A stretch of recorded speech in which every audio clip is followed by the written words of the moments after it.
பொதுவாக மனிதர்கள் பேச்சு வழக்கிலே சொல்வார்கள், நாங்கள் திருமணம் முடித்தோம், எங்கள் நிம்மதிகள் எல்லாம் சென்று விட்டது, நாங்கள் திருமணத்திற்கு பிறகு எவ்வளவு அற்புதமாக நாங்கள் வாழ்ந்தோம் தெரியுமா, திருமணத்திற்கு பிறகு எங்கள் வாழ்க்கையில் சோதனைகள், சோகங்கள், பிரச்சனைகள், பொறுப்புகள் சூழ்ந்து விட்டது, என் வாழ்க்கையின் நிம்மதிகளை நான் இழந்து விட்டேன் என்பதாக.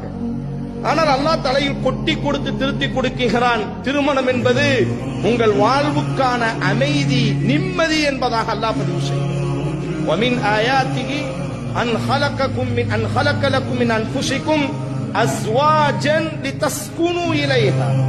உலகம் ஒருமித்த குரலில் சொல்கிறது, மேற்கத்தியவர்களினுடைய கலாச்சாரத்தின் ஊடாக திருமணம் முடித்தோம், நிம்மதியை நாங்கள் இழந்து விட்டோம், திருமணத்திற்கு பிறகு நாங்கள் நிம்மதியை இழக்குகிறோம் என்பதாக திருமணம் முடித்தவர்கள் யாரும் திருமணம் முடிக்காதீர்கள் என்பதை போன்று பேசுவார்கள்.